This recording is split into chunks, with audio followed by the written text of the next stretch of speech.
Hi friends, good evening. Welcome back to our GIC lecturer 2021 exam module. दोस्तों, अब तक आपने बायोलॉजी लेक्चरर के बारे में काफ़ी लेक्चर देख चुके हो, जो कि आप डिस्क्रिप्शन बॉक्स में भी और जिनका छूट गया वो देख सकते हैं। उसी के क्रम में जो एनिमल डाइवर्सिटी था, उसके तहत हम लोग काफ़ी चीज़ों के बारे में पिछले लेक्चर में समझे, और उसी के तहत आज का जो हमारा टॉपिक है वह है बायोलॉजिकल क्लासिफिकेशंस का। याद रखिए दोस्तों, पूरे यूनिवर्स में अगर हम बात करें तो हमारे प्लेनेट का जिसका नाम है अर्थ, तो अर्थ पे किस तरीके की बायोडाइवर्सिटी पाई जाती है और उसके तहत फ्लोरा और फाना का किस तरीके से डिस्ट्रीब्यूशन है, किस तरीके की क्लासिफिकेशन है, उसी के क्रम में आज हम कुछ बिंदुओं पे बात करेंगे। तो उस क्रम में जो है आज का जो हमारा मुख्य टॉपिक है वो है बायोलॉजिकल क्लासिफिकेशन, यानी जो भी जीवधारी इस प्लेनेट पे रहते हैं तो उनका क्लासिफिकेशन किस तरीके से हुआ है। तो दोस्तों, ज्यादा देर ना करते हुए अपने मेन सेशन पे आते हैं। याद रखिएगा दोस्तों, जो अभी एनिमल डाइवर्सिटी के तहत जो भी चीजें आपको बताई जाएंगी, उससे प्रत्यक्ष या परोक्ष रूप से आपके एग्जाम में बहुत सारे क्वेश्चन पूछे गए हैं और जीआईसी लेक्चर के लिए एग्जाम में आना अनिवार्य है। याद रखिएगा दोस्तों, अगर आप पीजीटी की तैयारी कर रहे हैं बायोलॉजी सब्जेक्ट्स को लेकर के और जीआईसी लेक्चरर की भी तैयारी कर रहे हैं, तो दोनों के सब्जेक्ट में बहुत अंतर है। याद रखिएगा दोस्तों, दोनों का सिलेबस जो है अलग अलग करके आप इसको पढ़ने का प्रयास करिएगा। अगर दोनों को क्लब करके पढ़ेंगे तो थोड़ी समस्याओं का सामना उठाना पड़ सकता है। इसलिए सबसे पहले जो एग्जाम आपका जीआईसी लेक्चरर का है, तो उसके लिए मैं कहूंगा कि जिस तरीके से मेरे द्वारा या अदर चैनल के माध्यम से आपको जिस तरीके से भी नोट्स प्रोवाइड हो रहा हो, उस तरीके से syllabus to syllabus, point to point उसको पढ़ने का प्रयास करें। और यूपी पीसीएस उन्हीं पॉइंट्स के बेसिस पे ही आपसे क्वेश्चन पूछे जाएंगे। क्वेश्चंस के लेवल बहुत स्टैंडर्ड होंगे, याद रखिएगा, छोटे मोटे क्वेश्चंस नहीं आएंगे। इसलिए आपको बेस बुक को पढ़ना पड़ेगा। साथ ही साथ हमारे प्रोग्राम के द्वारा आपको थ्योरीज भी पढ़ाई जाएंगी और साथ ही साथ आपको क्वेश्चन पेपर्स भी प्रैक्टिस करने को दिए जाएंगे। क्योंकि एग्जाम में ज्यादा समय नहीं बचा हुआ है दोस्तों, एग्जाम में मुश्किल से आपका 40 से 45 दिन का समय बचा हुआ है। तो जितना हो पाएगा उतने लेक्चर्स को देने का प्रयास करेंगे।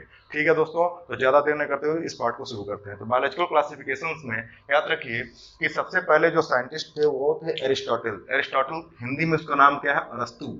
अरस्तु ने क्या किया कि साइंटिफिक बेसिस ऑफ क्लासिफिकेशंस को अपनाया। साइंटिफिक बेसिस ऑफ क्लासिफिकेशंस जो अपनाए, तो उसके तहत क्या था, प्लांट और एनिमल दो पार्ट्स में बांटे गए कि कौन कौन से ऑर्गेनिज्म प्लांट्स में आएंगे, कौन कौन से ऑर्गेनिज्म जो है एनिमल्स में आएंगे। तो अब एनिमल को कैटेगराइज किस तरीके से किया गया, उसको कैटेगराइज करने का जिसमें ब्लड हो और जिसमें ब्लड ना हो, तो और भी कई तरीके के आधार रखे गए। लेकिन कुछ चीजों में एरिस्टोटल पूरी तरीके से डिफाइन नहीं कर पाया, इसलिए इसका आगे जाकर के इस थ्योरी को जो है और ज्यादा साइंटिफिक नेचर के रूप में दिया गया अदर साइंटिस्ट के द्वारा। उसका नाम था क्या, लिनियस। लिनियस ने टू किंगडम सिस्टम दिया था। टू किंगडम सिस्टम के तहत क्या था कि पूरा का पूरा जो यूनिवर्स में जो डाइवर्सिटी डिवाइडेड थी वो दो पार्ट्स में थी। वो क्या था, प्लांटी और एनिमिलिया। मतलब एक प्लांट वाला ग्रुप को प्लांटी बोलेंगे और एनिमल वाले ग्रुप को एनिमिलिया बोलेंगे। अब प्लांटी ग्रुप के तहत कौन कौन से आएंगे, जितने भी आपको पहले बैक्टीरिया के सोर्सेस हो गए, आप जो है एल्गी हो गया, फंगी हो गया, ब्रायोफाइट्स हो गया, टेरिडो हो गया, जिम्नो, एंजियो, ये सभी चीजें जो होंगी प्लांटी के तहत आएंगी। और एनिमिलिया में जितने भी कॉर्डेट्स, नॉन कॉर्डेट्स, इस तरीके की चीजें आएंगी। लेकिन इसमें भी कुछ कमियां थी। वो कमियां क्या थी, जो ये थ्योरी प्रूफ नहीं कर पाया। लिनियस की थ्योरी प्रूफ नहीं कर पाई सही तरीके से कौन सा प्लांटी का क्लासिफिकेशन था, कौन सा एनिमिलिया का क्लासिफिकेशन था। तो क्या क्या आधार बिंदु थे, इस पे क्वेश्चंस आपके प्रीवियसली पीजीटी टीजीटी में पूछे जा चुके हैं। तो इसको ध्यान से देखिएगा। पहला चीज क्या किया था लिनियस ने, लिनियस के जो थ्योरी थी इसके माध्यम से यूकैरियोट और प्रोकैरियोट को सही से डिफाइन नहीं कर पाया था। ठीक है, कि कौन से यूकैरियोट्स हैं, कौन से प्रोकैरियोट्स हैं। याद रखिएगा कि कैरियोट, यूकैरियोट और प्रोकैरियोट, कैरियोट का मतलब, कैरियन का मतलब होता है न्यूक्लियस, ठीक, और प्रो का मतलब होता है इंसिपिएंट न्यूक्लियस, और यू, ठीक है, और यूकैरियोट्स का कुछ अलग मीनिंग होती है। तो प्रोकैरियोट्स और यूकैरियोट्स में प्रॉपर डिफिनीशन के फॉर्म में प्रॉपर उसको डिस्टिंग्विश नहीं कर पाया, उसको अलग नहीं कर पाया। इसलिए क्या हुआ कि इस थ्योरी में एक कमी रह गई। दूसरा क्या था, यूनि और मल्टी सेलुलर ऑर्गेनिज्म को भी ये डिफाइन नहीं कर पाया। यूनिसेलुलर ऑर्गेनिज्म कौन से ऑर्गेनिज्म होते हैं, ऐसे ऑर्गेनिज्म जो अपनी पूरी लाइफ एक सेल में ही गुजारते हैं, जैसे अमीबा वगैरह का नाम सुना होगा आपने, तो वो यूनिसेलुलर होता है। मल्टी सेलुलर का मतलब जितने भी ऑर्गेनिज्म कई तरीके के सेल्स के माध्यम से, टिश्यूज के माध्यम से अपने लाइफ को एंजॉय करते हैं, डिफरेंट लाइफ प्रोसेसेस को अंजाम देते हैं, तो मल्टी सेलुलर है। तो यूनी और मल्टी सेलुलर को भी डिफाइन नहीं कर पाया। तीसरी बात करें फोटोसिंथेटिक और नॉन फोटोसिंथेटिक को भी डिफाइन नहीं कर पाया। फोटोसिंथेटिक का मतलब जो अपना फूड खुद प्रिपेयर कर पाए, फूड का मतलब जिसके अंदर क्या हो कि सन से एनर्जी ले करके और उसको प्रॉपर ग्लूकोज में कन्वर्ट करे, वो फोटोसिंथेटिक एक्टिविटी होगी। और नॉन फोटोसिंथेटिक एक्टिविटी का मतलब कोई एक तरीके से पैरासिटिज्म हो, ठीक है, हेटेरोट्रॉपिक मोड ऑफ न्यूट्रिशन हो, तो वो क्या कहलाएगा, नॉन फोटोसिंथेटिक। यानी फोटोसिंथेटिक की अगर बात करें तो एल्गी, ठीक है, या जितने हरे पेड़ पौधे हो गए वो सब फोटोसिंथेटिक के कैटेगरी में आएंगे। और नॉन फोटोसिंथेटिक में फंगी वगैरह हो गए, तो ये चीजें होंगी। तो ये आपको ये 3 आधार बिंदु थे जिसमें यूकैरियोट्स और प्रोकैरियोट्स को डिफाइन नहीं कर पाया, यूनी और मल्टीसेलुलर को डिफाइन नहीं कर पाया, और फोटोसिंथेटिक और नॉन फोटोसिंथेटिक को डिफाइन नहीं कर पाया। तो इस तरीके से 3 बिंदुओं के आधार पर आपके क्वेश्चन पीटी में बनाए जा सकते हैं। ठीक है दोस्तों, यहाँ तक समझ में आ गया होगा। नेक्स्ट पार्ट में चलते हैं। नेक्स्ट क्या था, आर.एच. हिटेकर। आर.एच. हिटेकर ने क्या किया था, 1969 में एक जो है कंसेप्ट दिया था, याद रखिए कि वो क्या था, 5 किंगडम क्लासिफिकेशन। मतलब पूरी क्लासिफिकेशन को जो बायोडाइवर्सिटी पाई जा रही अर्थ पे, उसको 5 पार्ट में डिवाइड किया। वो 5 पार्ट कौन कौन से थे, पहला था मोनेरा, दूसरा था प्रोटिस्टा, तीसरा फंगी, चौथा प्लांटी और एनिमिलिया। यानी पूरे सिस्टम जो एनिमल और प्लांटी और एनिमिलिया में बटा हुआ था, इसी का डिफाइंड वर्जन क्या था, ये हिटेकर का 5 किंगडम क्लासिफिकेशन सिस्टम था। अब इसके तहत क्राइटेरिया इन्होंने क्या क्या रखा, उस क्राइटेरिया पे भी क्वेश्चंस आपके पूछे जा चुके हैं। याद रखिएगा दोस्तों, मैं इसमें से केवल बस पिन पॉइंट ही लेकर के आया हूं जहां से आपके क्वेश्चन बनते हैं। और अगर आपको विश्वास नहीं हो तो आप प्रीवियस ईयर क्वेश्चन पेपर को जाकर देख सकते हैं, उसमें ऐसे क्वेश्चन पूछे जा चुके हैं। ठीक, तो याद रखिए कि क्या क्या क्राइटेरिया था, सेल स्ट्रक्चर, मतलब सेल का स्ट्रक्चर किस तरीके से, मोनेरा में किस तरीके का सेलुलर स्ट्रक्चर है, और मोनरा से लेकर के एनिमिलिया तक किस तरीके के ऑर्गेनिज्म है, उनका सेलुलर स्ट्रक्चर क्या है, उनका बॉडी ऑर्गेनाइजेशन किस तरीके का है, न्यूट्रिशन किस तरीके का है, रिप्रोडक्शन किस तरीके का है, और फाइलोजेनी किस तरीके का। फाइलोजेनी का मतलब इवोल्यूशनरी हिस्ट्री, ठीक है, या इवोल्यूशनरी रिलेशनशिप, या इनके एंसेस्ट्रल रिकॉर्ड के बेसिस पे हम डिवाइड ये करेंगे कि ये 5 किंगडम किस किस तरीके से अपना जो है मोड ऑफ रिप्रेजेंटेशन प्रेजेंट करेंगे।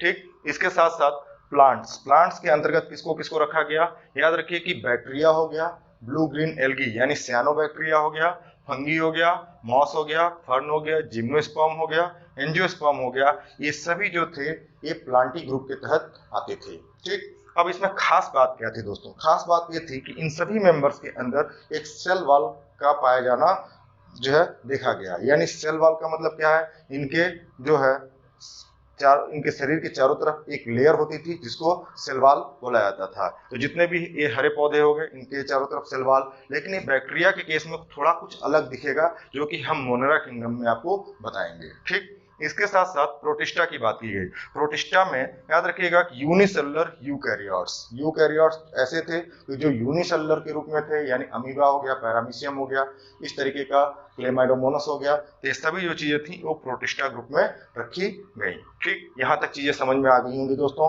अब नेक्स्ट पार्ट पे चलते हैं, मोनेरा। याद रखिएगा मैं जो भी चीज बता रहा हूँ इनसे क्वेश्चंस आपके बनेंगे और बने ही हैं, जो कि आपके एक्सरसाइज के रूप में भी आपको दिए जाएंगे। मोनेरा, याद रखिएगा कि मोनेरा जो किंगडम है, ये हिटेकर का जो क्लासिफिकेशन है उसका पहला मेंबर है मोनेरा। याद रखिए मोनेरा में जितने भी बैक्टीरिया जो कि माइक्रोस्कोपिक ऑर्गेनिज्म होते हैं, जो कि नॉर्मली आपको नेकेड आई से नहीं दिखेंगे, ये सभी किसके तहत आएंगे, ये मोनेरा के तहत आएंगे। याद रखिएगा कि ये बैक्टीरिया जो होंगी ये बहुत ही मतलब ऐसे कंडीशंस में मिलेंगी, बहुत कम टेम्परेचर में भी मिल सकती हैं, हार्श कंडीशन में भी मिल सकती हैं, मतलब बहुत ज़्यादा टेम्परेचर वेरिएशंस में भी मिल सकती हैं। यानी पूरे यूनिवर्स पे बैक्टीरिया और वायरसेस का पाया जाना बहुत ज़्यादा मात्रा में देखा गया है। और इससे कई बार क्या होता है कि लाभदायक भी होती हैं ह्यूमन बीइंग के लिए, प्लांट के लिए, और हानिकारक भी होती हैं। ठीक, एक एक करके देख लेते हैं। याद रखिए कि बैक्टीरिया को ये 4 पार्ट में बांटा गया है, यानी इसी तरीके के बैक्टीरियल अरेंजमेंट आपको देखने को मिलेंगे। पहला क्या है कि बैक्टीरिया का जो सेलुलर स्ट्रक्चर है वो 4 पार्ट में दिखेगा। पहला हो गया कोकस, दूसरा हो गया बैसिलस, तीसरा हो गया स्पाइरुला और चौथा हो गया विब्रियो। कोकस का मतलब क्या है कि जिसका सेलुलर ऑर्गेनाइजेशन जो होगा वो एक स्फेरिकल रूप में होगा, एक गोलाकार रूप में होगा, तो इसको हम क्या बोलेंगे, कोकस के फॉर्म में बोलेंगे। बैसिलस के रूप में क्या आएगा, बैसिलस के रूप में जो होगा वो क्या होगा कि बैसिलस के रूप में जो चीजें देखी जाएंगी वो होंगे कुछ इस तरीके का, मतलब ऐसे स्ट्रक्चर होगा यहाँ पे इस तरीके का। स्पाइरुला, स्पाइरुला में कुछ इस तरीके का बैक्टीरिया होगा, इसके चारों तरफ कुछ इस तरीके के स्ट्रक्चर आपको दिखेंगे। यानी ये जो धागे जैसे संरचना या कुछ मैं ऐसे सर्कल सर्कल फॉर्म में बना रहा हूँ, ट्रेंडल के फॉर्म में बना रहा हूँ, ये क्या होता है, फ्लैजेला होता है। और इसी के माध्यम से क्या होता है, सीलिया फ्लैजेला के माध्यम से बैक्टीरिया मूव करता है। ठीक, तो ये हो गया। और विब्रियो, विब्रियो का मतलब कि कुछ कॉमा से टाइप का ऐसे स्ट्रक्चर दिख जाए। ऐसे कॉमा कैसे बनाते हो, कॉमा आप कुछ इस तरीके से बनाते हो ऐसे, तो ऐसे जो स्ट्रक्चर दिख जाए तो क्या कहलाएगा आपका जो है कॉमा विब्रियो शेप। तो यानी 4 प्रकार के जो है आपने देखा कि बैक्टीरियल डिवीजन है, किस किस तरीके के शेप में ये पाए जाते हैं। अब आपको कमेंट सेक्शन में इन सभी के एक एक एग्जांपल्स को आपको बताना है। ठीक, इसके साथ साथ आप देखें तो पूरी बैक्टीरिया जो है ये 2 तरीके की होती है। याद रखिए कि ये ऑटोट्रॉपिक भी होती है और हेटेरोट्रॉपिक भी होती है। ऑटोट्रॉपिक का मतलब क्या है कि ये इनऑर्गेनिक सोर्सेज से क्या है कि कंजम्पशन करके, फूड कंजम्पशन करके इनऑर्गेनिक सोर्सेज के माध्यम से अपने भोजन को खुद बना सके। ठीक है, ऑटोट्रॉपिक हो गया। हेटेरोट्रॉपिक का मतलब complete dependency on other food product, ठीक है, या अदर ऑर्गेनिज्म, तो हेटेरोट्रॉपिक हो जाएगा। अब ऑटोट्रॉपिक होगा तो ये 2 तरीके का होगा, एक होगा फोटो ऑटोट्रॉपिक होगा, एक होगा कीमो ऑटोट्रॉपिक होगा। फोटो ऑटोट्रॉपिक का मतलब क्या है कि लाइट के प्रेजेंस में जो ऑटोट्रॉपिक रिएक्शन होंगे वो फोटो ऑटोट्रॉपिक होगा। कीमो ऑटोट्रॉपिक का मतलब जो केमिकल के फॉर्म में, जैसे कई बार आपने सल्फर बैक्टीरिया, ठीक है, सुना होगा, ठीक, या और भी तरीके के बैक्टीरिया के बारे में सुना होगा। मैं सिर्फ आपको मेमोराइज करने का प्रयास कर रहा हूं दोस्तों। इन सब के डिवीजन में मैं जाऊंगा तो बहुत ज्यादा लेक्चर बड़ा हो जाएगा, तो इसको आप सिंपली याद रखने का प्रयास करिएगा। इसके साथ साथ अगर हम पूरे मोनेरा किंगडम को अगर डिवाइड करें तो मोनेरा किंगडम हमारा 2 पार्ट्स में डिवाइड होता है। पहला कौन कौन सा है, पहला है आर्कीबैक्टीरिया और दूसरा क्या है, यू बैक्टीरिया। याद रखिए आर्कीबैक्टीरिया यू बैक्टीरिया को ही डिफरेंस करके क्वेश्चंस आपके एग्जामिनेशन में पूछे ही जाते हैं। याद रखिए कि आर्कीबैक्टीरिया के बारे में पहले देखते हैं कि जितना भी ये होगा हार्श हैबिटेट में पाया जाएगा। हार्श हैबिटेट का मतलब एक्सट्रीम कंडीशन में पाया जाएगा, यानी ये हेलोफाइल्स भी हो सकते हैं, यानी जितने भी जो सेलाइन एरिया होंगे वहां पे जब पाए जाएंगे तो इसको हम बोलेंगे हेलोफाइल्स। ठीक, थर्मो एसिडोफाइल्स का मतलब जहाँ पे हॉट स्प्रिंग वगैरह होगा वहां पे ये पाए जाएंगे बैक्टीरिया, तो उसको थर्मो एसिडोफाइल्स बोलेंगे। मिथेनोजिन्स मतलब जहाँ पे मार्सी एरिया होगा, यानी जहाँ पे मीथेन का कंसंट्रेशन बहुत ज्यादा होगा, तो उसको हम क्या बोलेंगे, मिथेनोजिन्स बोलेंगे। या ये कहाँ पाए जाएंगे, जितने भी रिमिनेंट ऑर्गेनिज्म है, यानी चौपाए जंतु हैं या दुधारू जंतु एक तरीके से बोल सकते हो, तो उनके अंदर क्या होता है कि ये मिथेनोजिन्स पाए जाएंगे, यानी जहाँ पे मीथेन का कंजम्पशन बहुत ज्यादा आपको देखने को मिले, मीथेन का प्रोडक्शन बहुत ज्यादा देखने को मिले। ठीक है, तो आपको कमेंट सेक्शन में भी बताना है कि 2 मिथेनोजिन्स ऑर्गेनिज्म के नाम बताने हैं। इसके साथ साथ इसमें भी खास बात क्या होती है कि नॉर्मल बैक्टीरियल का जो सेल वॉल होता है इससे जो है बिल्कुल अलग होता है। अब बैक्टीरिया के अगर हम सेलुलर स्ट्रक्चर की बात करें तो याद रखिए कुछ बैक्टीरिया का इस तरीके का सेलुलर स्ट्रक्चर है, ये एक तरीके का प्रोकैरियोटिक सेल्स है। और याद रखिए कि इसकी जो सेल वॉल जो होती है बहुत मोटी होती है, और मोटी सेल वॉल होने की वजह से ये किस चीज की बनी होती है, याद रखिए कि ये काफी मतलब थिक लेयर होती है और ये बनी होती है पेप्टाइडोग्लाइकान की, पेप्टाइडोग्लाइकान। और ये पेप्टाइडोग्लाइकान जो बना होता है ये 2 यूनिट से मिलकर बना होता है, नाग और नेम, दोनों नाम याद रखिएगा, ये क्वेश्चन आपको पूछे जा सकते हैं। इसका फुल फॉर्म होता है एन एसिटाइल ग्लूकोसामीन और इसका होता है एन एसिटाइल म्यूरामिक एसिड। इन दोनों के सिंथेसिस के द्वारा, इन दोनों के फॉर्मेशन के द्वारा बैक्टीरियल सेल वॉल बनी होती है। और साथ ही साथ इन बैक्टीरियल सेल वॉल के ऊपर सबसे जो है खास स्ट्रक्चर पाया जाता है, इनके ऊपर फ्लैजेला का स्ट्रक्चर पाया जाता है। साथ ही साथ इसमें न्यूक्लियर मटेरियल होगा, सेल ऑर्गेनल्स ना के बराबर होंगे, कम मात्रा में पाए जाएंगे। और जो न्यूक्लियर मटेरियल होगा इसमें वेल डिफाइंड न्यूक्लियस नहीं पाया जाएगा। इसी को जो है अपने भाषा में प्रोकैरियोटिक सेल्स के रूप में इंसिपिएंट न्यूक्लियस भी बोला जाता है दोस्तों। इंसिपिएंट न्यूक्लियस मतलब कि इसमें सही तरीके से न्यूक्लियर मेम्ब्रेन का ना होना, ठीक है। साथ ही साथ हिस्टोन प्रोटीन्स जो होंगी इसमें पाई जाएंगी, ठीक। राइबोसोम्स कुछ मिलेंगे, और राइबोसोम्स भी जो मिलेंगे यहाँ पे याद रखिएगा, राइबोसोम का काम होता है प्रोटीन के सिंथेसिस करना। तो इसमें जो राइबोसोम होता है वो दो तरीके के मिलते हैं। यूकैरियोटिक सेल में 80S राइबोसोम मिलता है, और इसमें जो मिलेगा प्रोकैरियोटिक सेल में या बैक्टीरिया में 70S राइबोसोम्स मिलेंगे, जिसके दो सब यूनिट्स में बटे होते हैं, 50S और 30S सब यूनिट्स में बटी होती हैं, जो कि आपको साइटोलॉजी वाले पार्ट्स में या साइट जो है सेलुलर स्ट्रक्चर वाले फॉर्म में पार्ट में इसको अलग से बताया जाएगा। तो ओवरऑल आपने मोटा मोटी स्ट्रक्चर आपने क्या समझा कि इसका बैक्टीरियल सेल है, उसकी सेल वॉल बनी है पेप्टाइडोग्लाइकान की, उसके कंपोनेंट जो होते हैं नाग और नायम होते हैं, ठीक। लेकिन ये क्या है, आर्कीबैक्टीरिया के केस में बिल्कुल डिफरेंट होगा। बिल्कुल डिफरेंट का मतलब क्या होगा कि इसमें कुछ स्ट्रक्चरल जो है मॉडिफिकेशंस आपको अलग देखने को मिलेगी, यानी इसका कुछ सिंथेसिस या इसके कुछ कंपोनेंट अलग होंगे। वो कंपोनेंट क्या होंगे आपको क्वेश्चन पेपर के माध्यम से डिस्कस कर दिए जाएंगे। इसके साथ साथ जो यू बैक्टीरिया केस में आपने एक लाइन देखा होगा, वहां लिखा है ट्रू बैक्टीरिया। ट्रू बैक्टीरिया का मतलब क्या है कि यानी जो स्ट्रक्चर यहाँ पे दिखा या जो इसके कैरेक्टरिस्टिक्स यहाँ पे दिखे वही सब सीधे लक्षण आपको यू बैक्टीरिया केस में दिखेगा। यानी कंप्लीट एक ट्रू बैक्टीरिया जो लक्षण है वो आपको यू बैक्टीरिया में देखने को मिल जाएंगे। तो ओवरऑल आप ये सब चीजें समझ चुके होंगे।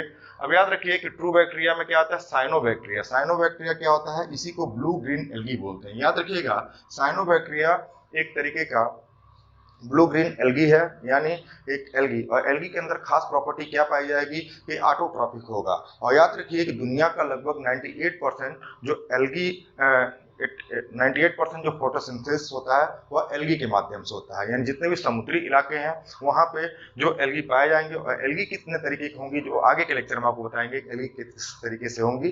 तो सिंपल ये समझिए कि एल्गी का काम होता है फोटोसिंथेसिस को करना। फोटोसिंथेसिस जो है के केस में जो ब्लू ग्रीन एल्गी है ये क्या होगा कि इसके लक्षण जो होंगे ऑटोट्रॉपिक वाले भी होंगे, ठीक है।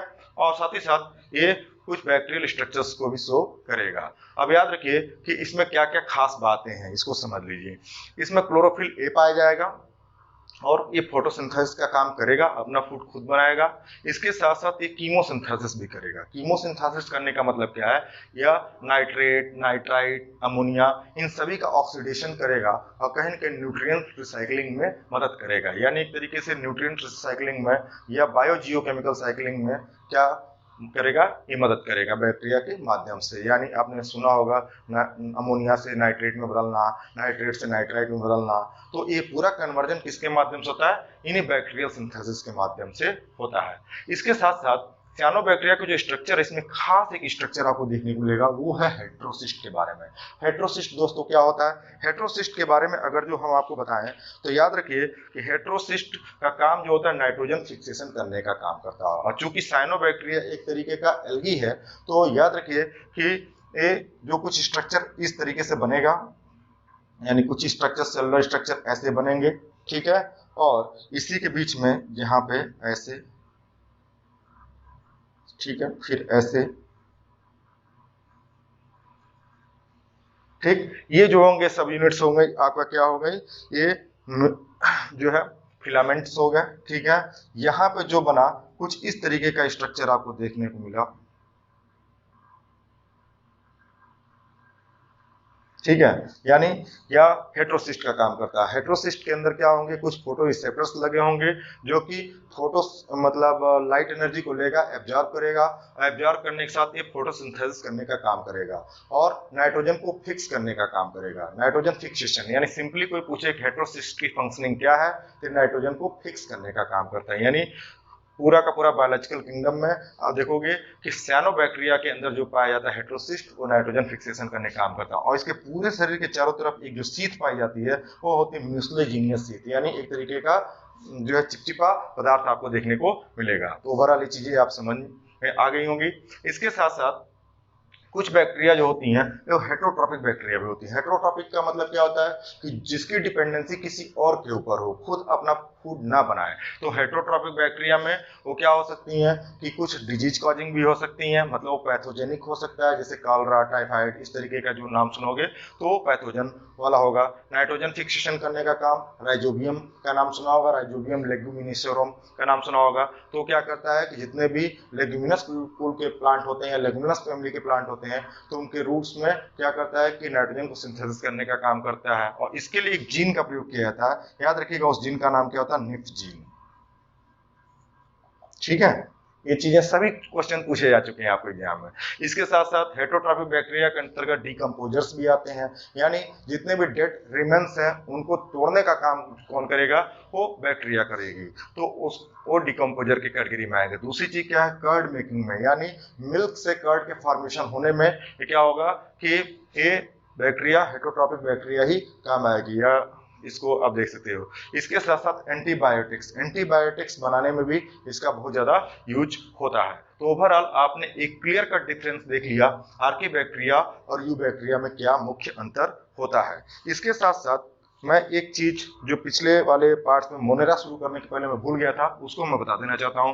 मोनेरा, प्रोटिस्टा, फंगी, प्लांटी और एनिमिलिया, इन सब के एक एक चीजों के बारे में समझ लीजिए। इस सेलुलर स्ट्रक्चर, अब याद रखिए कि जो इसका सेलुलर स्ट्रक्चर होगा, मोनेरा जो होगा वो प्रोकैरियोटिक सेल्स होगा, और बाकी सब जो होंगे प्रोटिस्टा से लेकर के एनिमिलिया तक वो क्या होंगे, यूकैरियोटिक सेल्स होंगे।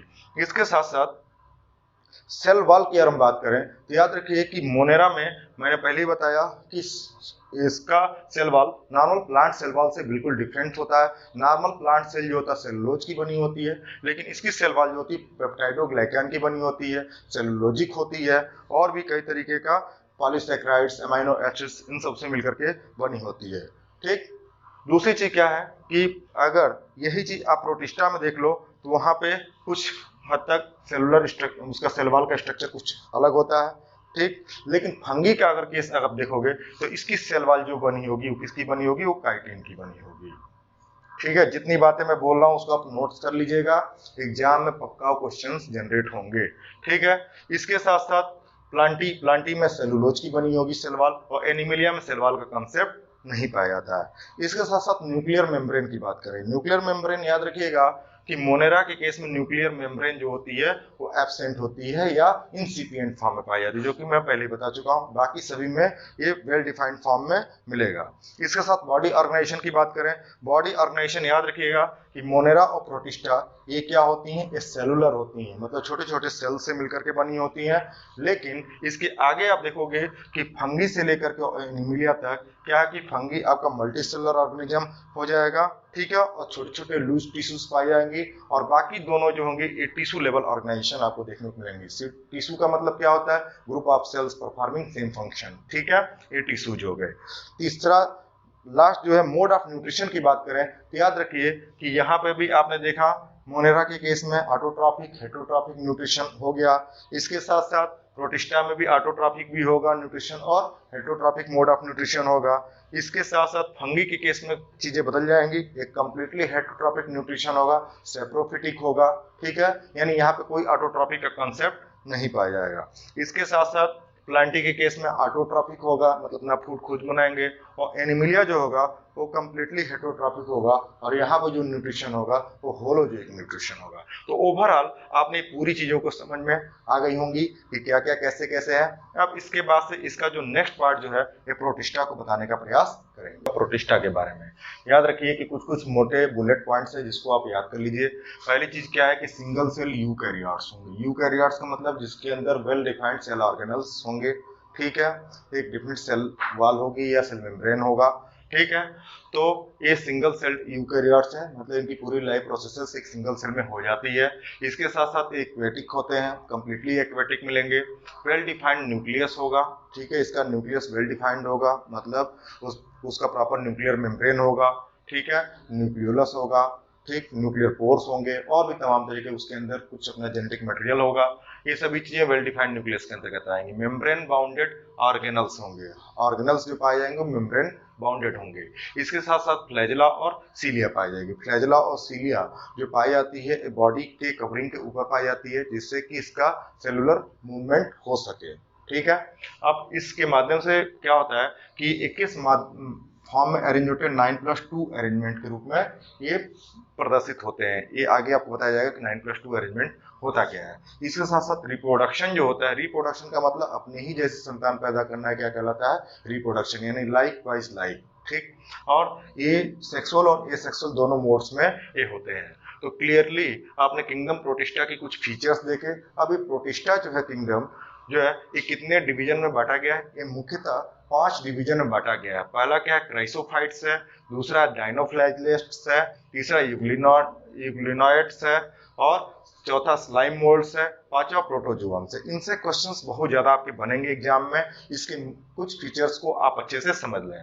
पहला क्या होता है, क्राइसोफाइट्स की बात करें अगर जो है क्राइसोफाइट्स की अगर हम बात करें तो याद रखिए कि इस कैटेगरी में जो आता है उसको बोलते हैं डाई एटम्स। ठीक है, या इसी को गोल्डन एल्गी बोला जाता है। यानी कुछ जो है ये जो है गोल्डन कलर के या सिंपली क्या है कि सिल्वर मतलब गोल्ड के कलर के दिखते हैं, और इन्हीं को एक नाम दिया था डेस्मिड्स के नाम से भी जाना जाता है। ठीक, अब याद रखिए कि सेल वॉल जो होती है ये ओवरलैपिंग सेल्स होती हैं। ठीक, ओवरलैपिंग सेल्स जो होती हैं ये क्या होता है कि इनके जो सेल्स वॉल, मान लीजिए एक सिंपली अगर हम बताएं कि डायटम्स का कुछ इस तरीके का स्ट्रक्चर है। ठीक, कुछ इस तरीके से बनाया और इसके ऊपर कुछ ऐसा एक हट टाइप का स्ट्रक्चर और कुछ नीचे बेस, मतलब एक तरीके से पेंटागोनल स्ट्रक्चर आप बनाओगे। तो याद रखिए कि सेल वॉल जो होंगे इसके ओवरलैपिंग सेल्स होंगे, यानी एक के ऊपर एक सेल लगे होंगे और एक ऐसा स्ट्रक्चर बनाया जाता है सोप बॉक्स की तरीके से, यानी जिस तरीके से सोप रखा जाता है वैसा बॉक्स होगा।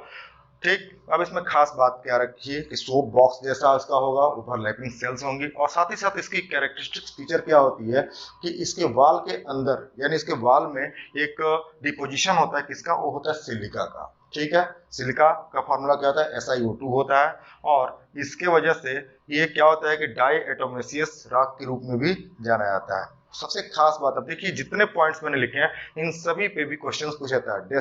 Diatomaceous rocks is called as, किसको बोला जाता है, नाम में लिख देगा चारों नाम, chrysophytes, dinoflagellate, euglenoid, slime mould, protozoa. तो जो आपको याद होगा आप उसको टिक कर देंगे, सही याद होगा सही टिक करेंगे, गलत याद होगा तो गलत टिक करेंगे।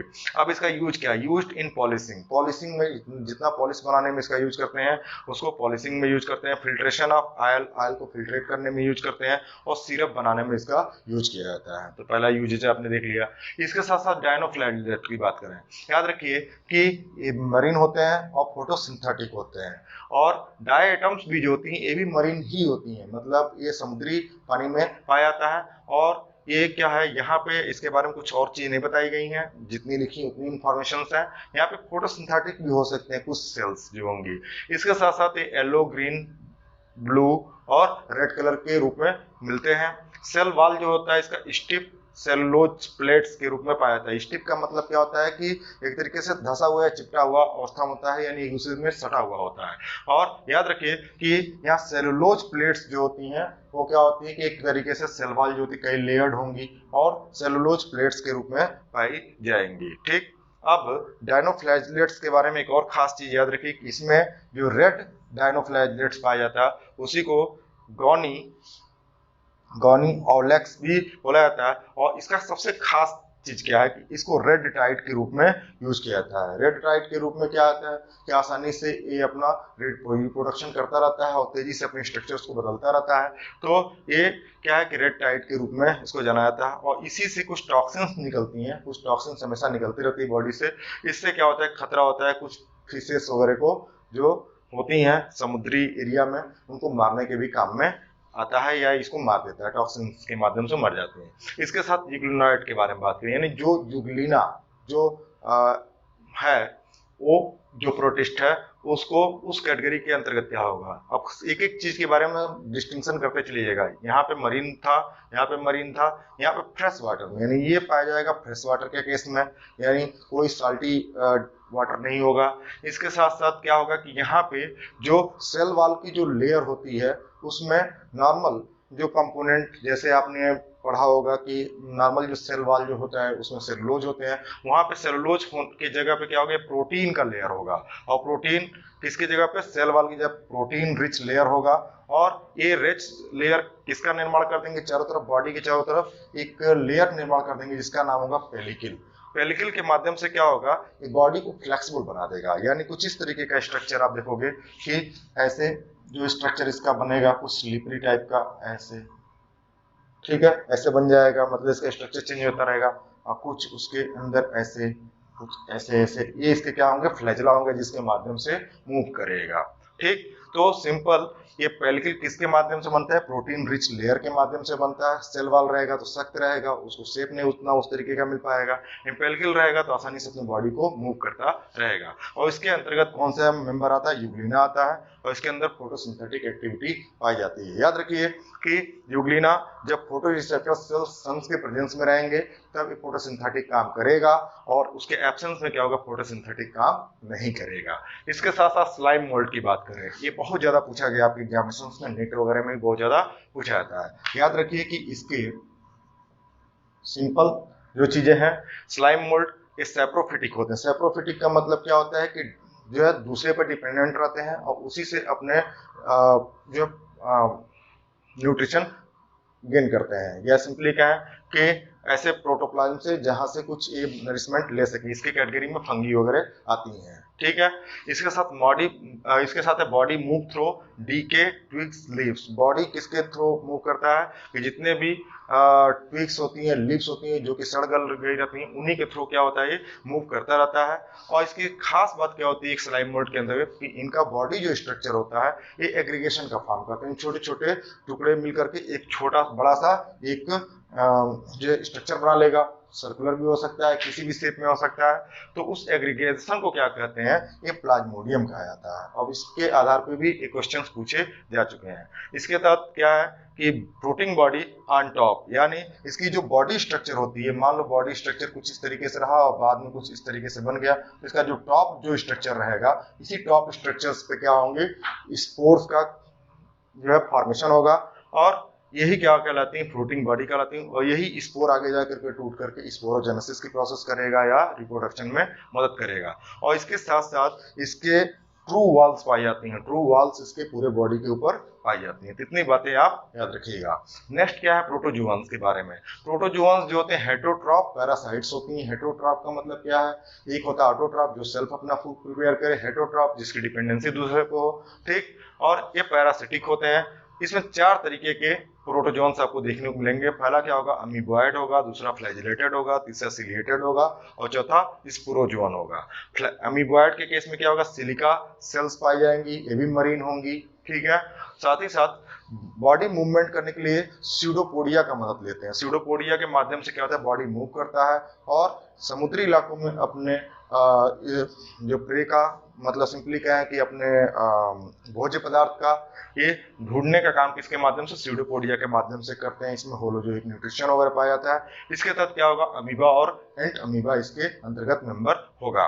इसके साथ साथ फ्लैजिलेटेड की बात करें तो यहाँ पे क्या होगा, फ्लैजिला, शरीर के चारों तरफ फ्लैजिला होगा, और इसके स्ट्रक्चर जो होती है ये भी एक तरीके का जो है प्रोटोजुआंस है, और इसका भी स्ट्रक्चर कुछ इसी तरीके का होगा, मरीन में पाया जाएगा। इसके अंदर भी न्यूक्लियस होगा, वेल डिफाइंड सेल्स होंगे, ठीक है। ये भी अपना फूड प्रोसेसिंग करेगा। इसके साथ साथ इसमें जो मेंबर इसका एग्जांपल है ट्रिपैनोसोमा। और ट्रिपैनोसोमा क्या होती है कि इसके भी कई स्पीसीज है, जैसे ट्रिपैनोसोमा गैम्बियंस के बारे में बात करें, ठीक है, तो क्या करता है, निद्रा रोग काज करता है। इसके साथ सिलिएटेड प्रोटोजुआंस की बात करें तो होता है पैरामीशियम। पैरामीशियम मतलब सीलिया के रूप में पाया जाएगा, और स्लीपर यानी चप्पल की जो सोल होती है उसका आकार का ही मिलेगा। इसके साथ साथ स्पोरोजुआंस की बात करें उसके अंदर प्लाज्मोडियम आएगा। प्लाज्मोडियम जो होता है ये क्या, मलेरिया का एक वाहक होता है, यानी मलेरिया उत्पन्न करने में प्लाज्मोडियम का बहुत बड़ा योगदान होता है। तो पूरी तरीके से मैंने आपको डिवीजन आपको बताने का प्रयास किया। अब नेक्स्ट पार्ट इसका जो होगा मैंने क्या बता दिया, मोनेरा के बारे में, प्रोटिस्टा के बारे में, और तीसरा जो पार्ट्स होगा वो होगा फंगी, किंगडम फंगी के बारे में। फंगी के बारे में पहले ही जानते हो कि ये हेटेरोट्रॉपिक मोड ऑफ न्यूट्रिशन को फॉलो करेगा और इसकी cell wall normal plant cell wall से डिफरेंट होगी, क्योंकि इसकी सेल वॉल जो होगी वो सेलुलोज की ना बन करके वो किसकी बनी होगी, काइटिन की बनी होगी। तो यहाँ पर सिंपल याद रखिए कि ये हेटेरोट्रॉपिक होगा।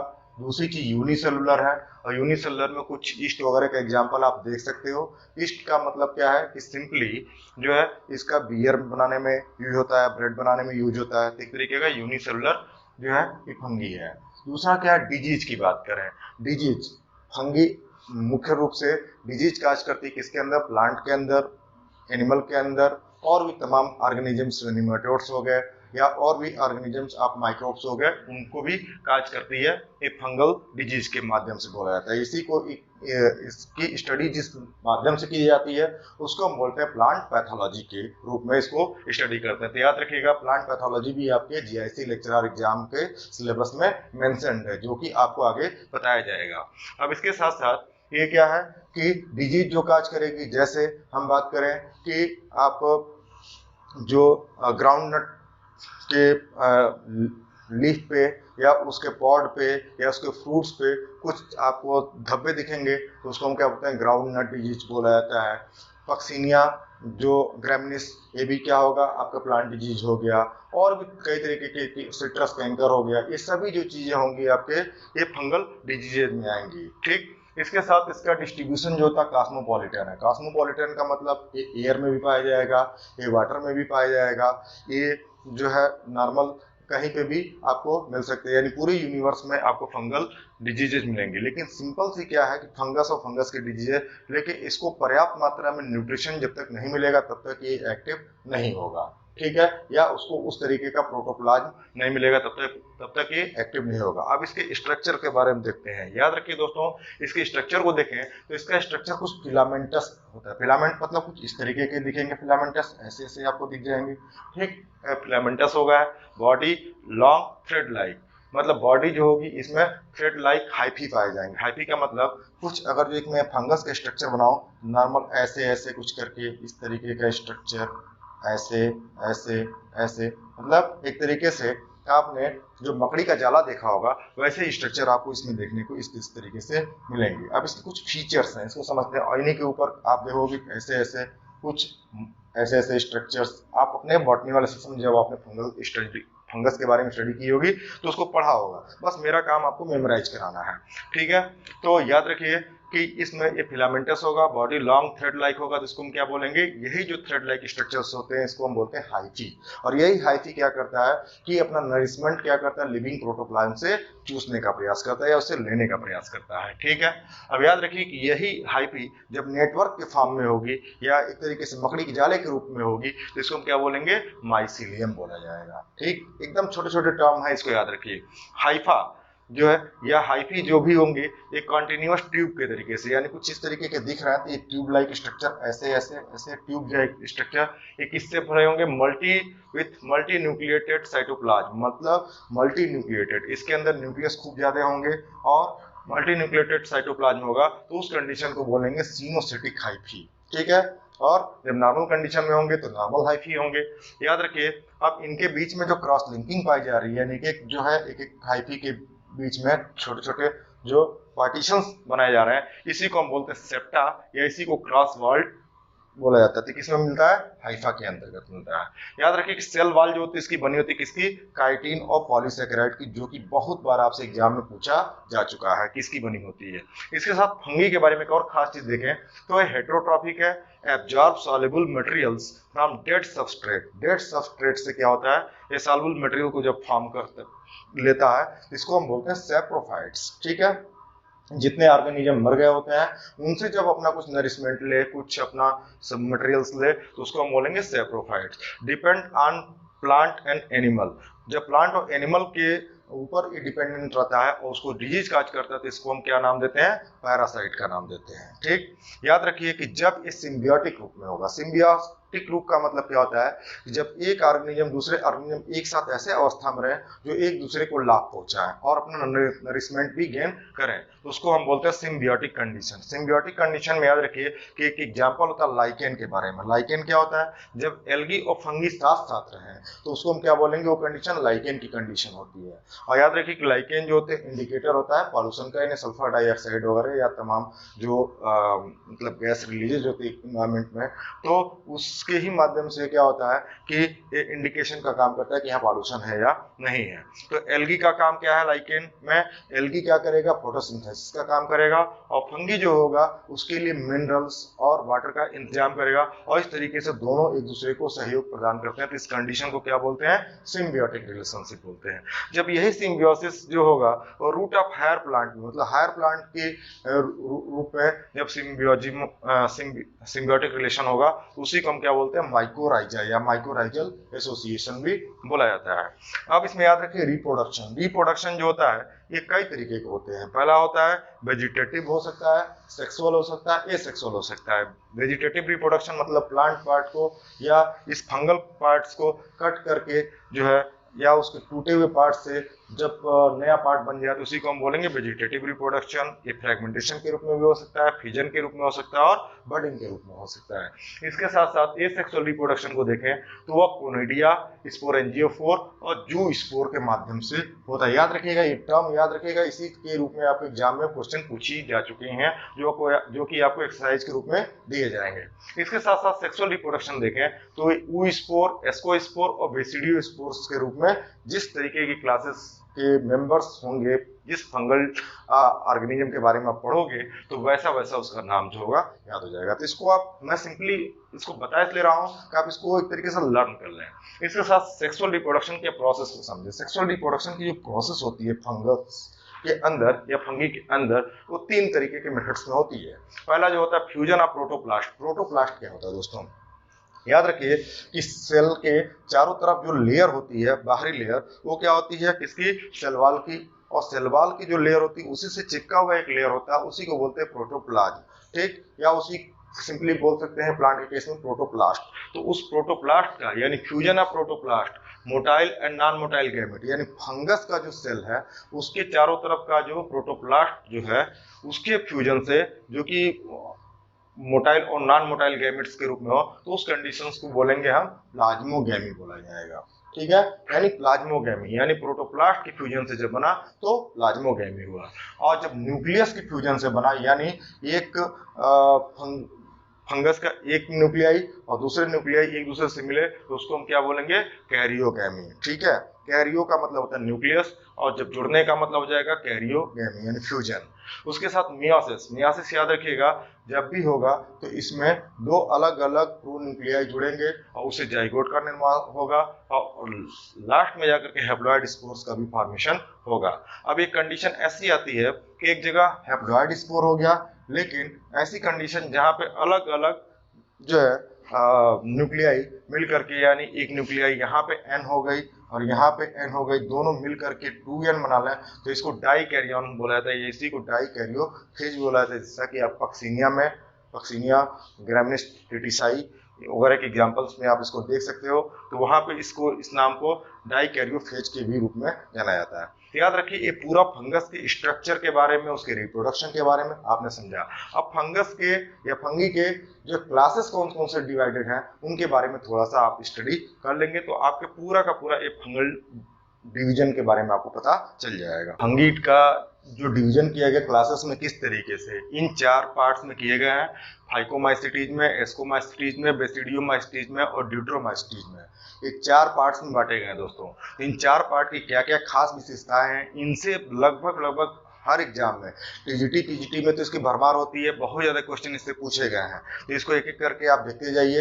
याद रखिएगा दोस्तों, इसको सिर्फ 2-3 बार पढ़ने से आपको याद हो जाएगा ये चीजें, और साथ ही साथ इसके बीच बीच में आपको कुछ इसके डायग्राम्स वगैरह भी दिए जाएंगे जिससे आपको समझने में और आसानी होगी। ठीक है दोस्तों, तो याद रखिए फाइकोमास्टीज का जो मेंबर है वह एक्वेटिक होता है, मतलब पानी में पाया जाता है। दूसरा डिकेइंग वुड्स पे मिलेंगे, यानी जितने सड़े गले वुड्स हैं उसके जगह पे मिलेंगे, मॉइस्ट होगा या डैम प्लेसेस यानी जितने नमी वाले जगह होंगे वहां पे ये फाइकोमाइसीटीज के जो मेंबर्स होंगे वो मिलेंगे। इसका सबसे खास चीज क्या है, माइसीलियम जो होगा ये सेप्टेट और सिनोसिटिक होगा, यानी इसमें कोई सेप्टा नहीं पाया जाएगा। यानी कुछ इस तरीके के स्ट्रक्चर्स ऐसे दिखते हैं, जैसे मान लो माइसीलियम है, नॉर्मल बीच बीच में कुछ बैंड्स बना रहे थे, तो यहाँ पे ऐसे ही होगा, कुछ ऐसे ऐसे न्यूक्लियाई ऐसे, तो ए सेप्टेट और सिनोसिटिक होगा। उसके साथ ए सेक्सुअल रिप्रोडक्शन जो होगा ये जूस्पोर और एप्लेनोस्पोर के माध्यम से ये सेक्सुअल रिप्रोडक्शन होंगे। स्पोर्स जो होंगे इसके माध्यम से सेक्सुअल रिप्रोडक्शन होगा, और स्पोर्स मुख्यतः स्पोरेंजियम एक फ्रूटिंग बॉडी लाइक स्ट्रक्चर कुछ इस तरीके से होता है, ऐसे ओवल शेप में, इसी में क्या होंगे पूरे स्पोर्स भरे रहेंगे, तो इसी स्ट्रक्चर्स को स्पोरेंजियम बोलते हैं। और जब कई प्रकार के जो गैमेट, जो दो प्रकार के गैमेट्स जो होंगे, मेल गैमेट फीमेल गैमेट, ये मिलेंगे या प्लस या माइनस प्रोन्यूक्लियाई मिलेंगे, तो किससे निर्माण करेंगे, जाइगोस्पोर का निर्माण करेंगे। अब याद रखिए कि गैमेट जो होंगे ये किस तरीके होंगे, एक गैमेट का आधार होगा सिमिलर इन मॉर्फोलॉजी, तो उसको हम बोलेंगे आइसोगैमस। जो अगर मॉर्फोलॉजी में सिमिलरिटी नहीं है तो एनाइसोगैमस, और दोनों के कॉम्बिनेशंस के थ्रू जब मिलेंगे तो उसको हम बोलेंगे ऊगैमस। अब याद रखिए कि इसका सबसे इंपॉर्टेंट पार्ट जो है, इसके मेंबर कौन कौन से हैं, वह है म्यूकर होगा, राइजोपस होगा और एल्बिगो होगा। ठीक, म्यूकर को ब्रेड मोल्ड बोला जाता है, नहीं ब्रेड वगैरह पे जो मोल्ड्स जमा हो जाते हैं, या उसको जो फंगस आपने कुछ दिन तक अगर ब्रेड को ऐसे ही छोड़ दिया, पानी या मॉइस्चर उठा लिया, तो मतलब एक तरीके का जो है कैसा व्हाइटिश और ब्लैकिश कलर का क्या होता है कि ये स्ट्रक्चर बना लेते हैं। ठीक, तो ये म्यूकर हो गया, राइजोपस हो गया, एल्बिगो हो गया। एल्बिगो का मतलब क्या है, मस्टर्ड के लीफ पे जो आपको फंगस देखने को मिलेगा तो उसको एल्बिगो बोलते हैं। इसका नेक्स्ट नंबर एस्कोमाइस्टीज के बारे में देखेंगे। इसके नाम से बहुत बार पेपर में आया, which of the following is the sac fungi, तो उसका एग्जांपल होगा एस्कोमाइस्टीज का मेंबर है। इसके साथ ही मल्टी सेलुलर जो होगा ये किसके केस में, पेंसिलियम के केस में, यानी पेंसिलियम नोटेटम जिससे पेंसिलिन बनती है, तो वो मल्टी सेलुलर होगा। यूनिसेलुलर में क्या आएगा, ईस्ट होगा, इससे क्या होगा, बियर बनेगा और ब्रेड बनेगा। इसके साथ साथ सेप्रोफिटिक होता है, डीकम्पोजर्स होता है और कोप्रोफिलस होता है। कोप्रोफिलस का मतलब क्या होता है, काउ डंग पे एक ग्रो करता है, और काउ डंग पे जब ग्रो करता है तो इसका एक एग्जाम्पल जो होता है, उस एग्जाम्पल का नाम नोट कर लीजिए, पेजाइजा। पेजाइजा ये किस पे ग्रो करता है, काउ डंग पे। इसके साथ साथ माइसीलियम जो होती है इसकी ब्रांच्ड और सेप्टेट होती है, यानी ब्रांच्ड होगी और सेप्टा पाया जाएगा। यानी ये जो स्ट्रक्चर मैंने बनाया, इसी स्ट्रक्चर में कुछ इस तरीके की जो क्रॉस लिंकिंग होगी तो ये क्या हो जाएगा, सेप्टा का फॉर्मेशन होगा। ए सेक्सुअल रिप्रोडक्शन कोनिडिया के माध्यम से, और जिसपे बियर करेगा, जिसपे होगा, उसको क्या बोलते हैं, कोनिडियो कोर्स बोलते हैं। इसके साथ साथ स्पोर्स जो होंगे इसके एस्को स्पोर्स होंगे, और एस्को कार्प के अंतर्गत ये क्या होगा, बनेगा। इसके साथ साथ इसके जो मेंबर है, मेंबर जरूर याद रखिएगा दोस्तों, इसका मेंबर जो है एस्परजिलस है, किसका मेंबर है, एस्कोमास्टिस का, क्लेविसेप्स है और न्यूरोस्पोरा है। क्लेविसेप्स परपूरिया से एर्गोट या एर्गोटिन का फॉर्मेशन होता है। एस्परजिलस से क्या होते हैं कि फ्यूमिगेटस से एलर्जिक होते हैं। ठीक, और न्यूरोस्पोरा का इसको जेनेटिक डिजीजेज में इसका बहुत ज्यादा यूज किया जाता है, मतलब इसी पे पूरे रिसर्च वर्क होते हैं। इसके साथ नेक्स्ट जो आपका क्लास है वो बेसिडियोमाइसीटीज का है। इसको नॉर्मली मशरूम के नाम से भी जाना जाता है, जो मशरूम आप खाते हो इसको मशरूम के नाम से भी जानते हैं। बेसिडियोमाइसीटीज का मेंबर है, इसी को ब्रैकेट फंगी भी बोला जाता है, इसी को पफ बाल भी बोला जाता है। ठीक है, इसको नॉर्मल एक और नाम से भी बेसिडियोमाइसीटीज को जाना जाता है, रस्ट और स्मट के नाम से भी जाना जाता है। अब इसमें जो माइसीलियम जो होगी ये ब्रांच और सेप्टेट हो गया, यानी सिमिलरिटीज आप देख सकते हो यहाँ पे इन दोनों के, तो ऐसे ही आपको करके पढ़ना है। ए सेक्सुअल रिप्रोडक्शन इसमें रिपोर्ट नहीं किया जाता है, इसमें ए सेक्सुअल रिप्रोडक्शन नहीं पाया जाता है। वेजिटेटिव रिप्रोडक्शन किसके माध्यम से होगा, फ्रेगमेंटेशन के माध्यम से, यानी फंगस के किसी पार्ट से, यानी प्लांट के बॉडी पार्ट से ही क्या होगा, जब डेवलपमेंट होगा तो उसको हम बोलेंगे फ्रेगमेंटेशन। सेक्सुअल ऑर्गन इसमें एब्सेंट होते हैं, लेकिन उसके बावजूद भी सेक्सुअल रिप्रोडक्शन होता है। सेक्सुअल रिप्रोडक्शन का मोड क्या होगा, प्लाज्मोगैमी होगा। प्लाज्मोगैमी का आधार क्या होता है कि फ्यूजन ऑफ वेजिटेटिव या सोमेटिक सेल्स, जो भी होंगी वेजिटेटिव पार्ट्स यानी प्लांट के ही पार्ट से जब डेवलपमेंट होगा तो उसको हम क्या बोलेंगे, प्लाज्मोगैमी ऑफ वेजिटेटिव और somatic cells of different genotype. Genotype का मतलब क्या होता है दोस्तों, जीनोटाइप और फिनोटाइप में क्या डिफरेंस होता है। किसी भी ऑर्गेनिज्म का फिजिकल अपीयरेंस देख करके उसके कैरेक्टरिस्टिक्स को बताना वो फिनोटाइप कहलाता है, यानी फिजिकल अपीयरेंस ऑफ या फिजिकल मेथड्स जो भी हो सकती हैं तो उसके बेसिस पे फिनोटाइप बोलते हैं। लेकिन जेनेटिक कॉन्स्टिट्यूशन यानी जीन संरचना के बारे में जो बताई जाएगी तो उसको जीनोटाइप बोला जाता है। अब ये इसके बारे में मैं पहले वाले पार्ट्स में बता चुका हूं कि डाइकैरियन क्या होता है, मतलब दो अलग अलग प्रोन्यूक्लियस से जो है फ्यूजन हो तो उसे डाइकैरियन का फॉर्मेशन होता है, और इसमें खास स्ट्रक्चर को डेवलप करते हैं, इसका नाम होता है बेसिडियम। बेसिडियम का फॉर्मेशन करते हैं, ये भी आपसे एग्जाम में बहुत पूछा जाता है। अब याद रखिए इसी बेसिडियम के तहत कैरियोगैमी और मियोसिस का फॉर्मेशन होगा, यानी कैरियोगैमी मतलब क्या होता है कि न्यूक्लियस का डिवीजन होगा और साथ ही साथ मियोसिस होगी, माइटोसिस मियोसिस, जिससे सेल नंबरिंग बढ़े, और इससे क्या होगा 4 बेसिडियो स्पोर्स का फॉर्मेशन होगा, और ये बेसिडियो स्पोर्स बनेंगे किसमें, बेसिडियो कार्प में। और इसके एग्जांपल क्या है, एग्जांपल जरूर याद करिएगा दोस्तों, वो क्या है, अस्टिलेगो है, एगेरिकस है और पक्सिनिया है। अस्टिलेगो को क्या बोलते हैं, स्मट फंगी बोलते हैं, पक्सिनिया को क्या बोलते हैं, रस्ट फंगी बोलते हैं, और एगेरिकस को क्या बोलते हैं, मशरूम बोला जाता है। ये चीजें याद रखिएगा। नेक्स्ट जो मेंबर है ड्यूट्रोमास्टिस का है। ड्यूट्रोमास्टिस जो है इसको बोला जाता है इम्परफेक्टाई फंगी के नाम से भी जाना जाता है, ठीक। और यहाँ पे इम्परफेक्टाई जब बोल दिया गया तो यहाँ पे एसेक्सुअल रिप्रोडक्शन क्या होगा, वो केवल पाया जाएगा जो, और ये वेजिटेटिव फेज होगा, या इसी को एसेक्सुअल फेज होगा, और इसी को बोलेंगे कोनिडिया के माध्यम से होगा। और कोनिडिया किसी स्पेशल स्ट्रक्चर्स के रूप में मिलेगा, कोनिडियो फोर्स के रूप में मिलेगा। लेकिन कहीं कहीं ये सेक्सुअल रिप्रोडक्शन भी देखने को मिलेगा, ये भी ड्यूट्रोमास्टिस के मेंबर के रूप में। तो वो सेक्सुअल रिप्रोडक्शन कैसा होगा, वो होगा एस्कोमास्टिस जैसा या बेसिडियोमाइसिटिस जैसा होगा, ठीक है। अब इसमें याद रखिए कि माइसीलियम जो होती है इसमें सेप्टेट और ब्रांच होती है। यहाँ पे भी आप देखिए septate and branch, septate and branch, बस यहाँ पे क्या है थोड़ा सा डिफरेंस है, ए सेप्टेट प्लस सिनोसेप्टिक है, यानी कॉमन सिमिलरिटीज आपको देखने को मिले। इसके साथ साथ सेप्रोफिटिक और ये पैरासाइट्स के रूप में भी, डिकम्पोजर्स के रूप में भी पाए जाते हैं। और साथ ही साथ इसके एग्जांपल्स जो है अल्टरनेरिया होगा, कोलेटोट्राइकम होगा और ट्राइकोडर्मा होगा, ट्राइकोडर्मा विरिडी। इससे भी क्या है जेनेटिक रिसर्चेस वगैरह किए जाते हैं। तो ओवरऑल दोस्तों सबसे पहले आपको मैंने क्या बताया, बायोलॉजिकल क्लासिफिकेशन में मोनेरा के बारे में बताया, ठीक है। उसके साथ साथ डिफरेंट टाइप के क्लासिफिकेशन सिस्टम, मतलब इसमें लीनियस हो गए, विटेकर का सिस्टम हो गया, उसके तहत मोनेरा हो गया, प्रोटिस्टा हो गया, फंगी हो गया, ये 3 चीजें बताई जा चुकी। बच क्या गया है आपका प्लांटी किंगडम बच गया और एनिमिलिया, जो कि आगे के सक्सेसिव क्योंकि ये बड़ा है तो उनके लेक्चर्स में मिलेंगे। और साथ ही साथ एक और ग्रुप है वायरसेस हो गया, वायरॉइड हो गया, लाइकेंस हो गया, इन सभी के बारे में आपको बताया जाएगा। तो ओवरऑल आशा करता हूँ दोस्तों याद रखिएगा, बहुत ही इंफॉर्मेटिव वीडियो है। इसके तहत आप काफी क्वेश्चन कर सकते हो। आने वाले समय में इससे कुछ एक्सरसाइज आपको दिए जाएंगे चैनल के माध्यम से, और इसको आप रेगुलर करते रहिए। जितना अगर चीजें बताई जाती हैं उसको आप प्रॉपर ध्यान देंगे तो निश्चित ही आपको एग्जाम में उतने क्वेश्चंस आपको देखने को मिलेंगे। तो आशा करता हूं दोस्तों काफी चीजें इसमें समझ में आ गई होंगी, कुछ ये नहीं भी समझ में आई होंगी, आशा मतलब ऐसी हो सकती है, क्योंकि भाई सिंपल सी बात, सबका लेवल एक जैसा नहीं होता है। तो आप उसको कमेंट सेक्शन में कोई भी दिक्कत हो तो आप उसको पूछ सकते हो। तो